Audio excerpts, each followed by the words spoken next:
Ballistic missile भी एक rocket की तरह से होता है और जिस एक ज़ोरदार धमाके के साथ और इतनी ताकत के साथ इसको आसमान की तरफ फेंकता है। जो बैलिस्टिक मिसाइल की टेक्नोलॉजी है वो जिस फ्यूल पे काम करती है उसको सॉलिड फ्यूल कहा जाता है। इसका मतलब ये है कि इस बैलिस्टिक मिसाइल के एक बड़े हिस्से में सॉलिड फ्यूल मौजूद है। जैसे ही इसको लॉन्च किया जाएगा ये गोली की तरह अपने लॉन्चिंग पैड से निकलेगा और सीधा आसमान की तरफ चला जाएगा।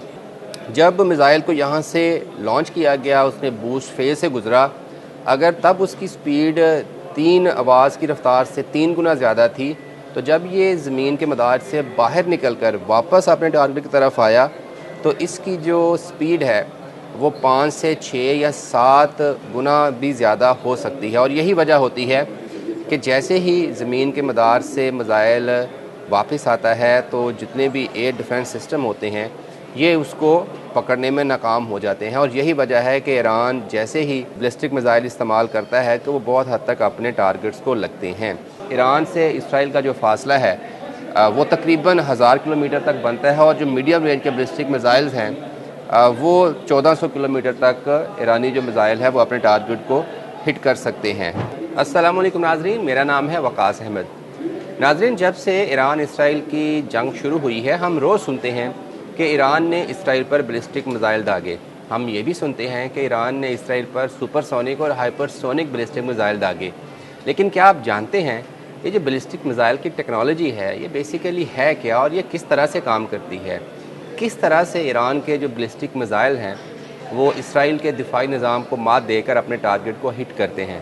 तो आइए हम आपको एक डायग्राम से समझाते हैं कि बैलिस्टिक मिसाइल की जो टेक्नोलॉजी है ये बेसिकली किस तरह से काम करती है। नाजरीन, बैलिस्टिक मिसाइल एक ताकतवर रॉकेट की तरह से होता है। अगर आप इस तस्वीर में देखें तो ये लॉन्चिंग साइट है एक बैलिस्टिक मिसाइल की। बैलिस्टिक मिसाइल भी एक रॉकेट की तरह से होता है और जिस एक ज़ोरदार धमाके के साथ और इतनी ताकत के साथ इसको आसमान की तरफ फेंकता है। जो बैलिस्टिक मिसाइल की टेक्नोलॉजी है वो जिस फ्यूल पे काम करती है उसको सॉलिड फ्यूल कहा जाता है। इसका मतलब ये है कि इस बैलिस्टिक मिसाइल के एक बड़े हिस्से में सॉलिड फ्यूल मौजूद है। जैसे ही इसको लॉन्च किया जाएगा ये गोली की तरह अपने लॉन्चिंग पैड से निकलेगा और सीधा आसमान की तरफ चला जाएगा। और ये इतना ऊपर जाता है कि जो ज़मीन का मदार है उससे ये बाहर निकल जाता है। तो बेसिकली ये 3 फेजेज़ में काम करता है। पहला फ़ेज़ जो है जब इसको लॉन्च किया जाता है तो उसको हम बूस्ट फेज़ कहते हैं। इसको बूस्ट फेज़ इसलिए कहा जाता है क्योंकि इस फेज़ में जो इसमें फ्यूल होता है वो बैलिस्टिक मिसाइल को ऊपर लेके जाता है। फिर उसके बाद मिड कोर्स फेज़ शुरू होता है। इसका मतलब ये है कि जैसे ही बैलिस्टिक मिसाइल ज़मीन के मदार से बाहर निकला, जो रॉकेट का और फ्यूल वाला हिस्सा था, जो इंजन था, वो वॉरहेड वाले हिस्से से अलहदा हो गया। अब सेकंड फेज़ में जो बैलिस्टिक मिसाइल है वो बग़ैर किसी इंजन की पावर के काम करता है क्योंकि जब सेकंड मदार में जाता है तो कशिश शकल भी कम हो जाती है। लेकिन क्योंकि पहले फ़ेज़ में उसको इतनी ताकत मिली होती है कि वो ज़मीन के मदार से निकलने के बाद भी कुछ सफ़र तय कर सकता है। तो जैसे ही बैलिस्टिक मिसाइल फ़ेज़ 1 से फ़ेज़ 2 में यानी ज़मीन के मदार में दाखिल होगा तो जो उसका इंजन वाला और फ्यूल वाला हिस्सा था वो अलहदा हो चुका है। तो इसके आगे एक और छोटी सी मोटर जिसको आप कह सकते हैं वो लगी होती है जो उसको डायरेक्शन बताती है कि आपने आगे किस तरफ जाना है।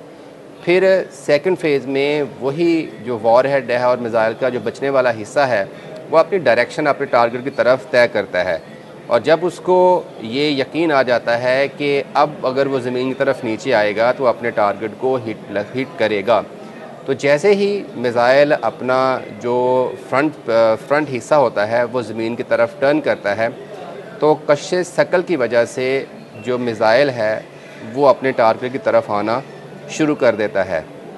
जब मिसाइल को यहाँ से लॉन्च किया गया उसने बूस्ट फेज़ से गुज़रा, अगर तब उसकी स्पीड 3 आवाज़ की रफ़्तार से 3 गुना ज़्यादा थी, तो जब ये ज़मीन के मदार से बाहर निकल कर वापस अपने टारगेट की तरफ आया तो इसकी जो स्पीड है वो 5 से 6 या 7 गुना भी ज़्यादा हो सकती है। और यही वजह होती है कि जैसे ही ज़मीन के मदार से मिसाइल वापस आता है तो जितने भी एयर डिफेंस सिस्टम होते हैं ये उसको पकड़ने में नाकाम हो जाते हैं। और यही वजह है कि ईरान जैसे ही बैलिस्टिक मिसाइल इस्तेमाल करता है तो वो बहुत हद तक अपने टारगेट्स को लगते हैं। लेकिन हमने ये भी सुना कि ईरान जो है वो सुपरसोनिक और हाइपरसोनिक मिसाइल भी इस्तेमाल कर रहा है। तो बेसिकली उनका जो सफ़र है अपने लॉन्चिंग पैड से निकलकर अपने टारगेट को हिट होने का, वो भी इन्हीं 3 फेजेस पर मुश्तमिल है। फ़र्क सिर्फ ये है कि जो सुपरसोनिक है और हाइपरसोनिक मिसाइल हैं वो जब मिड फेज़ में पहुंचते हैं ज़मीन के मदार से बाहर, तो वहाँ पर उनमें एक एक्स्ट्रा एक लिक्विड जिसको नाइट्रोजन भी कहते हैं वो स्टोर किया होता है। और जैसे ही वो उसकी मशीन या उसको मैनूवरिंग जो व्हीकल कहते हैं वो एक्टिवेट होती है तो वो मिड फेज़ में भी जो मिसाइल की स्पीड है उसको मज़ीद बढ़ा देती है। पहली स्पीड ये जितनी ताकत के साथ मिसाइल ऊपर गया, दूसरी स्पीड वो जो उसने मैनूवरिंग व्हीकल ने इसको मिसाइल को दी, और तीसरी स्पीड वो जो ज़मीन की कशिश शकल की वजह से मिसाइल को नीचे लेके आती है।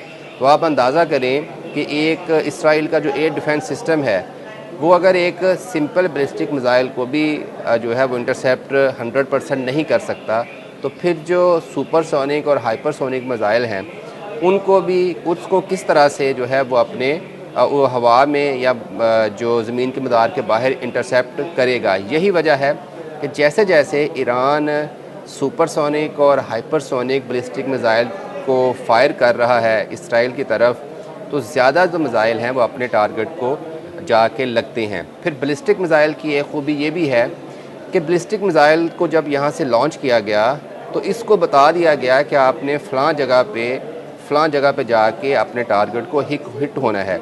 और जो इसको अपने टारगेट पर लगने का जो एरिया दिया जाता है वो 3 से 4 मीटर यानी 10 से 12 फीट के दरमियान जो है इसको बताया जाता है कि आपने यहाँ पर जाकर हिट होना है।